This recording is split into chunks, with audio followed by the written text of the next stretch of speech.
Morning students, I am Rekha Kalra from Takshashila model school. बच्चों, हमने ये चैप्टर पढ़ा सिकता सेतु अर्थात रेत का पुल। आज हम उसका अभ्यास कार्य करेंगे।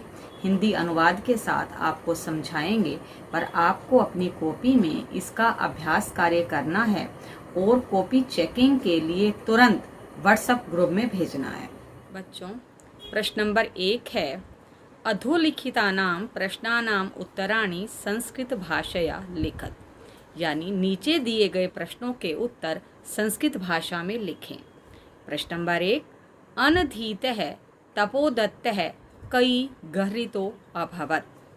अनधीतः तपोदत्तः, जब तपोदत्त पढ़ा लिखा नहीं था, अनधीतः बिना पढ़ा हुआ तपोदत्त कई गहृतो अभवत् किसके द्वारा निंदित हुआ था।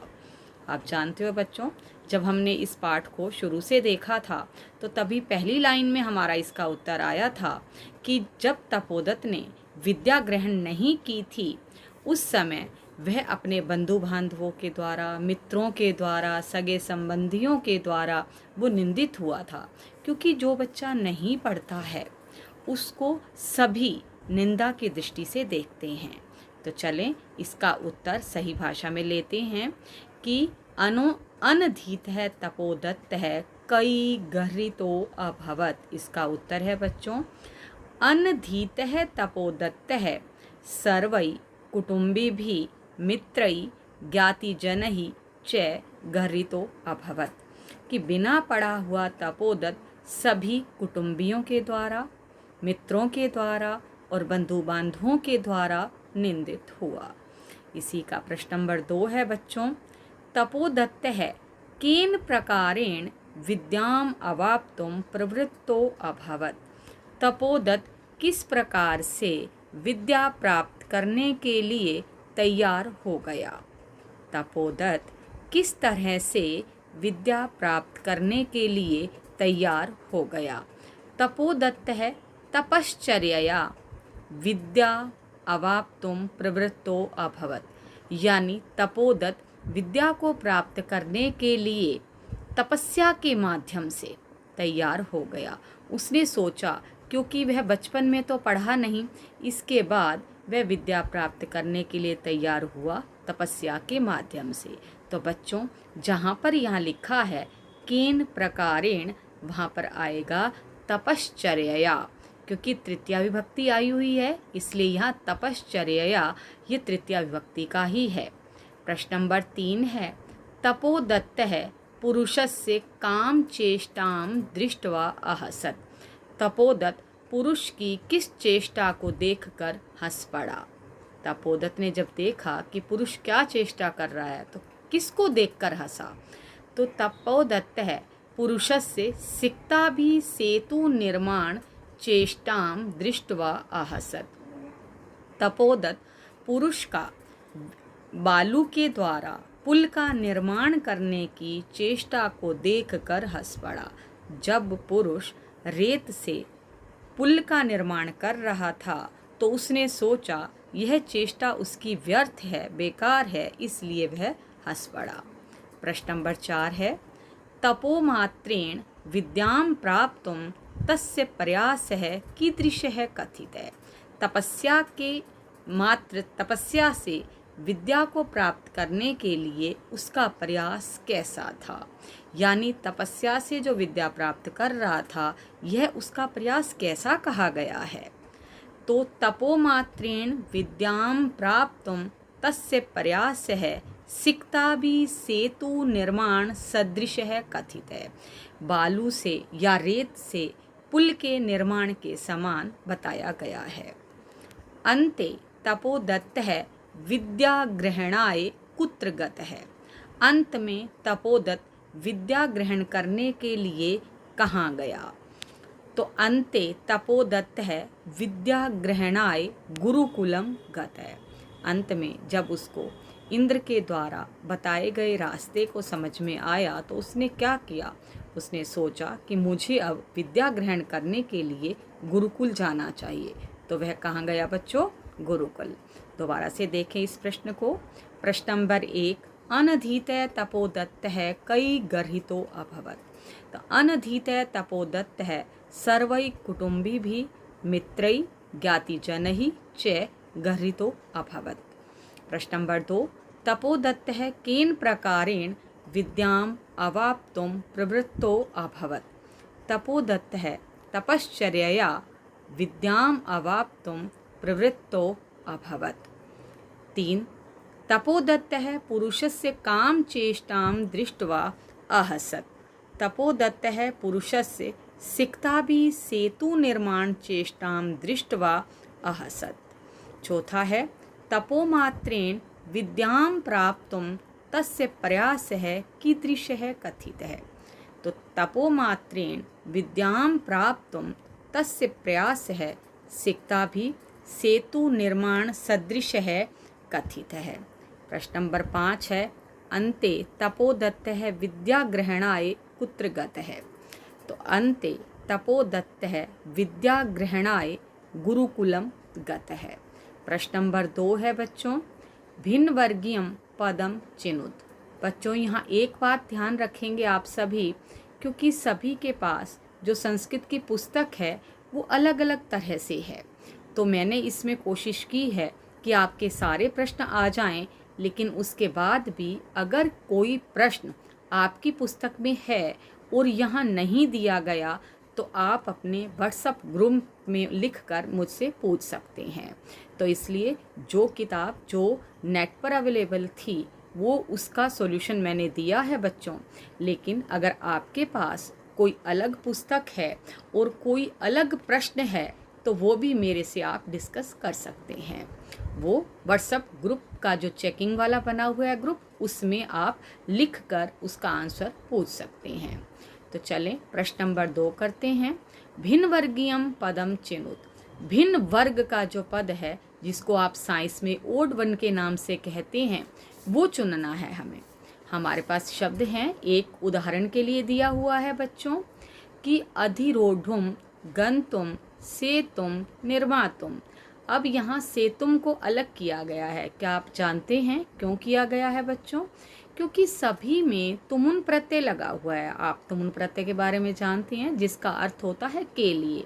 जैसे गंतुम का अर्थ होता है जाने के लिए, अधिरोढ़ुम चढ़ने के लिए, निर्मातुम निर्माण करने के लिए, और सेतुम का अर्थ जो है यहाँ पर के लिए नहीं है। आप जानते हैं सेतुम का अर्थ होता है पुल।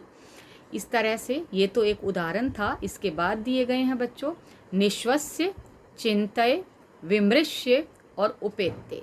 निश्वस्य लंबी सांस का निश्वस्य, चिंतय सोचो, विमृश्य सोचो समझो, उपेत्य पहुंचकर।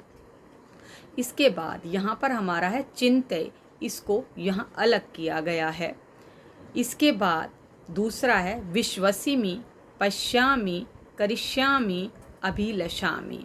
तो यहाँ पर है करिष्यामि। विश्वसिमि विश्वास करता हूँ, पश्यामि देखता हूँ, करिष्यामि करूँगा, और अभिलषामि इच्छा करता हूँ। तो बच्चों जो करिष्यामि है वो आप जानते हैं लरिट लकार का है, इसलिए वो अलग किया गया है। ऊपर भी जो चिंतय इन्होंने कहा है सोचो, तो वहाँ पर सोचो लोट लकार में, तो ये अलग किया गया है यहाँ पर चिंता करो। इसके बाद तीसरा है तपो भी, दुर्बुद्धि, सिक्ता भी, कुटुंबी भी।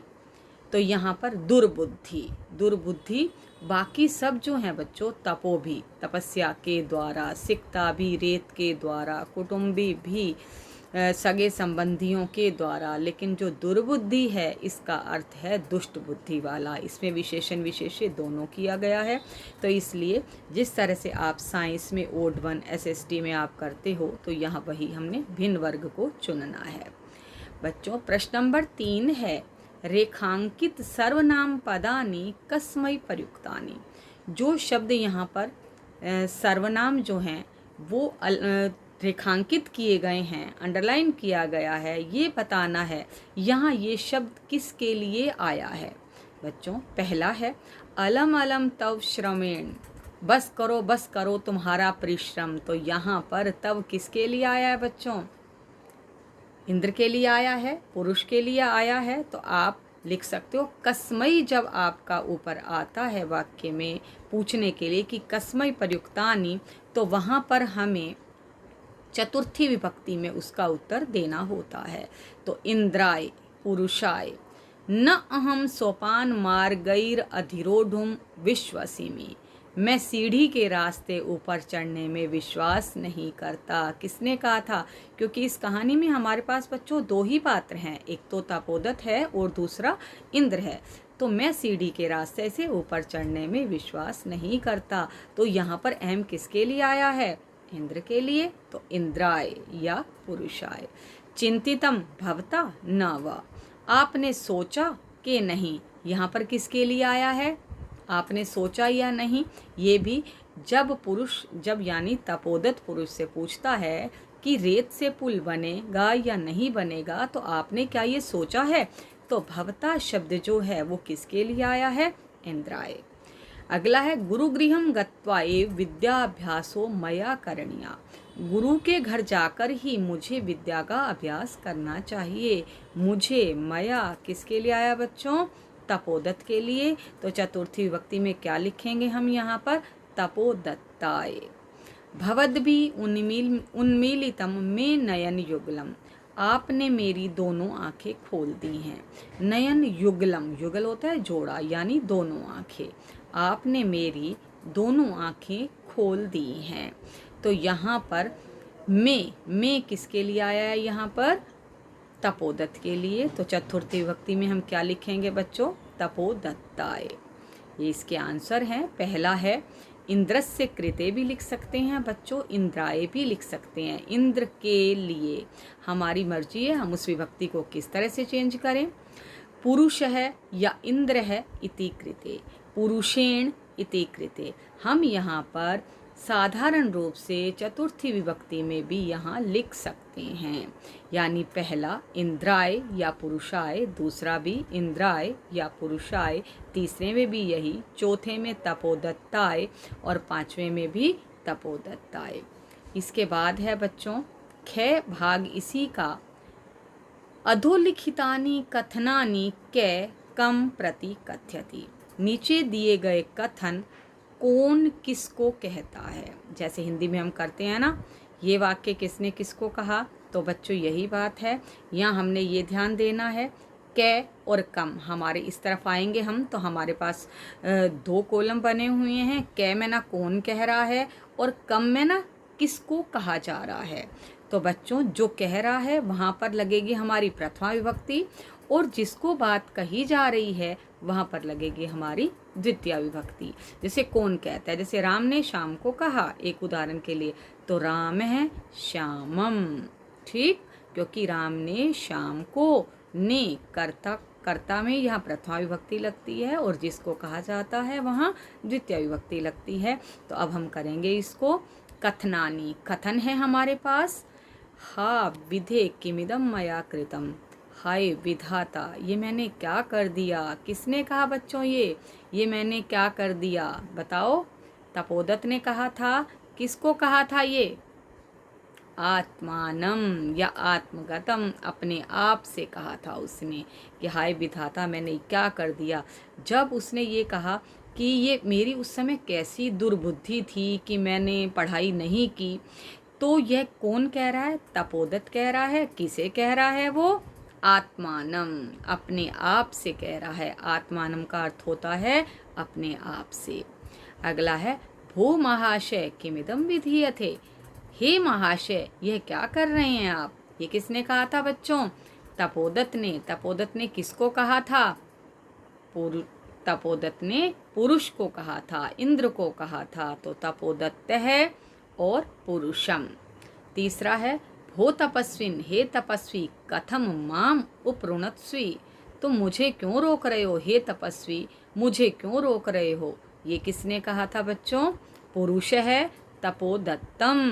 ध्यान रखना, जो कह रहा है वहाँ प्रथमा विभक्ति और जिसको कहा जा रहा है वहाँ द्वितीय विभक्ति। अगला है सिक्तः जल प्रवाहे स्थास्यन्ति किम। रेत जल के प्रवाह में ठहरेगी क्या? किसने कहा? ये तपोदत्त है पुरुषम। पांचवा है न हम जाने कोस्ति भवान, मैं नहीं जानता कि आप कौन हैं। तो ये किसने कहा था बच्चों? तपोदत्त है। तपोदत्त ने किससे कहा था ये? पुरुषम। जब अंत में उसको लगा कि मैं गलती पर हूँ और मैं नहीं जानता आप कौन हैं, लेकिन मैं विद्या प्राप्त करने के लिए गुरुकुल जाता हूँ, तो उस समय इसने कहा था, तपोदत्त ने, पुरुष को। तो हा विधे किमिदम मया कृतम, तपोदत्त ने अपने आप से कहा था। भो महाशय तपोदत्त है पुरुषम, भो तपस्विन पुरुष है तपोदत्तम, सिक्तः जल प्रवाहे स्थास्यन्ते किम, तपोदत्त है पुरुषम। और अंत वाला भी तपोदत्त है पुरुषम। बच्चों इसके बाद आते हैं हम प्रश्न नंबर 4 पर। स्थूल पदानि अधिकृत्य प्रश्न निर्माणम कुरु। स्थूल पद को आधार बनाकर, यानी जो जिनके नीचे अंडरलाइन लगी हुई है, रेखांकित या स्थूल पद को लेकर हमें प्रश्नों का निर्माण करना है। तपोदत्त है तपश्चर्यया विद्याम अवाप्तुम प्रवृत्तो अस्ति। तपोदत्त तपस्या से विद्या प्राप्त करने के लिए तैयार हो गया। तो तपश्चर्यया तृतीया विभक्ति है कया। तपोदत्त है कुटुंबी भी मित्र ही गर्रित अभवत। तपोदत्त है कर्ता कारक है कै। पुरुष है नद्याम सिक्ता भी सेतु निर्मातुम पर्यतते। पुरुष नदी पर रेत से पुल बनाने का प्रयास कर रहा है। तो नद्याम नदी पर, सागर नदी पर पुल बनाने का, तो कहाँ पर कर रहा है? तो कहाँ की संस्कृत क्या होती है बच्चों? कुत्र। इसके बाद है चौथा, तपोदत्त है अक्षर ज्ञानम विनयी। अक्षर ज्ञानम विना के योग में द्वितीय विभक्ति लगी हुई है, तो क्या आ जाएगा बच्चों? कम विना। अगला है तपोदत्त है विद्या अध्ययनाय गुरुकुलम अगच्छत।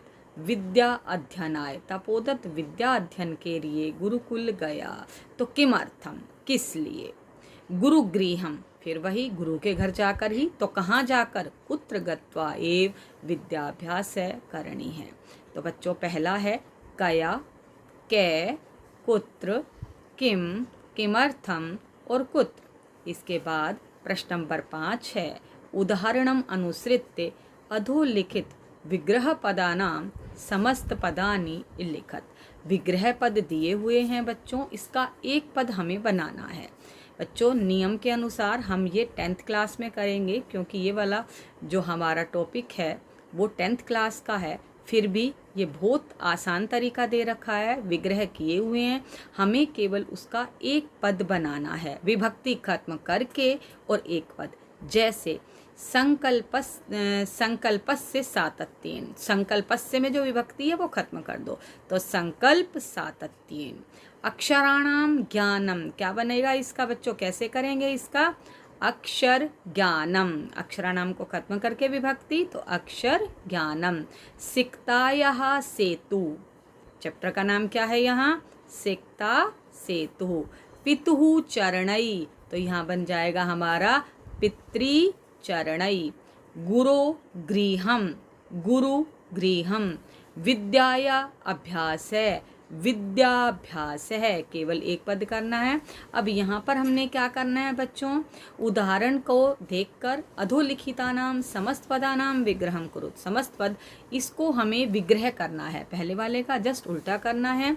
नयन युगलम, नयन आंखें दो होती है, इसलिए नयनो नयनयो युगलम। जल प्रवाहे, जलस्य प्रवाहे, जल के प्रवाह में। इसके बाद है तपश्चर्यया, तपश्चर्यया तपस्या चर्याय, तपस्या चर्याय। जलोच्छल ध्वनि, जलस्य, जल के उछलने की आवाज, तो जलस्य उच्छल ध्वनि। सेतु निर्माण प्रयास है, सेतु निर्माणस्य प्रयास है। पहले वाले क्वेश्चन में हमने क्या किया था बच्चों? समस्त पद बनाए थे। यहाँ पर हमने, हमारे पास समस्त पद दिए हुए हैं और हमने उसका विग्रह बनाया है। अब बच्चों अंतिम प्रश्न है प्रश्न नंबर 7। उदाहरणम अनुसृत्य कोष्ठकात् पदम आदाय नूतनम वाक्य द्वयम रचत।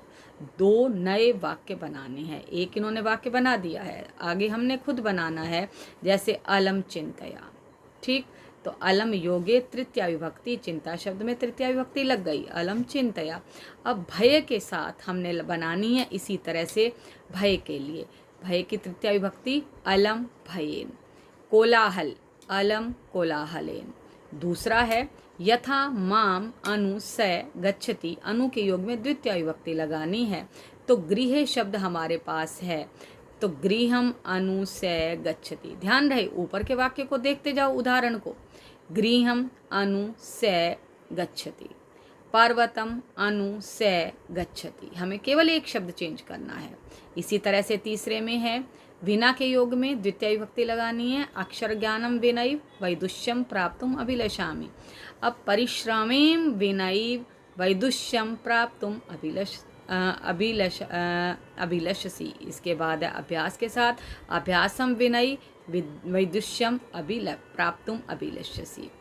यथा संध्याम यावत गृहम उपैति, यावत के योग में द्वितीय विभक्ति, तो मासम यावत गृहम उपैति, वर्षम यावत गृहम उपैति। बच्चों आपको सारा अभ्यास समझ में आ गया होगा, तो इसके साथ साथ इसके उत्तर हैं कॉपी में। आप कोई भी कुछ भी गलत नहीं करेंगे, या कुछ एक्स्ट्रा क्वेश्चन आपकी पुस्तक में है और वो आपको नहीं आ रहा, तो मैं आपसे फिर कह रही हूँ आप अपने चेकिंग वाले ग्रुप पर डिस्कस कर सकते हैं। धन्यवाद।